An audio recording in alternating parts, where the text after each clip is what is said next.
Vamos a empezar la reunión. Los que quieran tomar la palabra, adelante. Se plantea la colectivización del pueblo, que la milicia estamos ahí de momento escuchando a los del pueblo.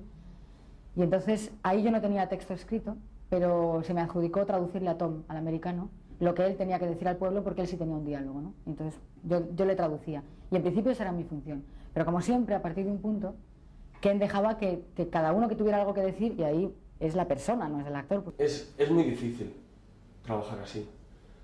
Sobre todo para los que estamos acostumbrados a hacerlo con un guión, con un texto, ya sea en teatro o en cine, y con tiempo para preparártelo.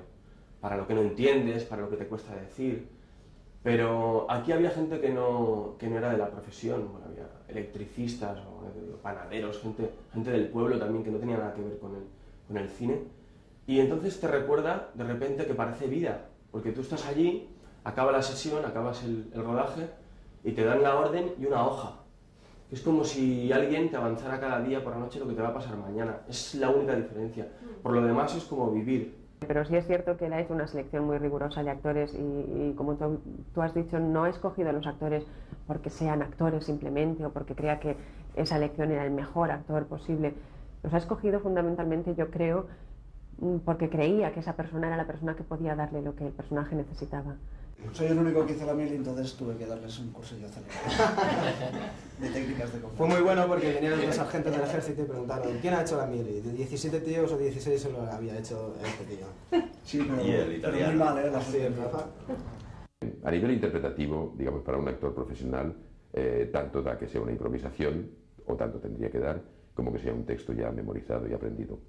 Lo que sucede es que al lograr con esa libertad, te sales un poco de lo marcado estrictamente por el texto y conociendo la temática puedes intervenir y pueden surgir reacciones espontáneas. Yo creo que él, la primera semana de instrucción, él estaba observándonos, las relaciones entre nosotros y una serie de escenas y de situaciones las fue adjudicando, yo creo, que según iba viendo las relaciones que teníamos.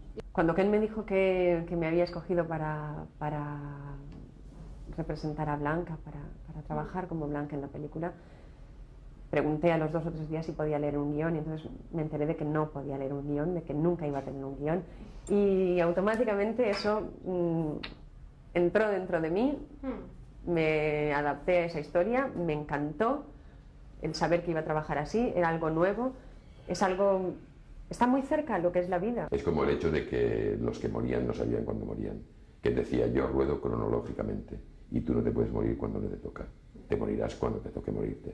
Entonces, claro, eso a nivel productivo lo planteas aquí y dices, es una ruina.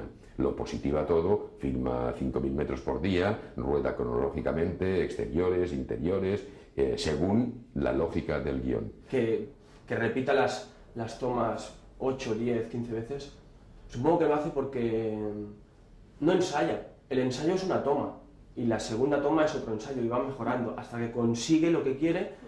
Y luego, perfecto, ok, bien hecho, buen trabajo. Y una subversión también de las formas cinematográficas, porque indudablemente jamás hemos trabajado en una película sin guión o sin saber qué íbamos a decir, sin conocer el texto.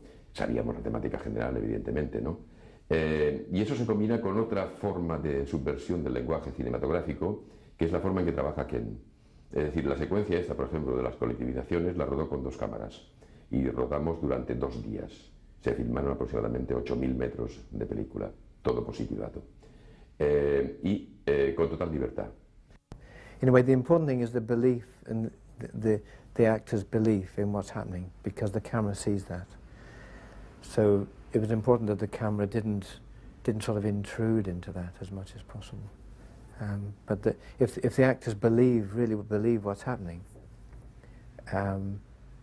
then you can see that in the film. But if the camera kind of comes along and sticks itself under your nose, then it's very difficult to believe that you're in 1936. So that's why we tried to sit back and observe it. Un actor norteamericano le preguntó, oye, lo de las marcas, y rápidamente él mismo se cortó y le dijo, excuse me, y Ken se echó a reír, las marcas, ¿qué marcas? Cuando en el cine pues estás acostumbrado a la disciplina de las marcas en relación con el foco, etcétera, ¿no?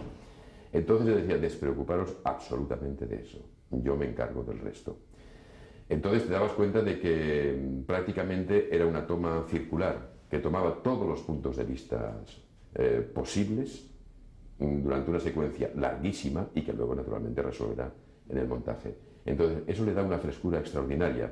Yo decía que para mí ha sido un poco antes de Ken y después de Ken. No, la verdad es que es un personaje que me ha parecido fascinante, con un tío con ideas muy claras de lo que quiere hacer, de cómo quiere hacer el cine, de qué quiere explicar en el cine, y personalmente, por lo que le he conocido, entrañable.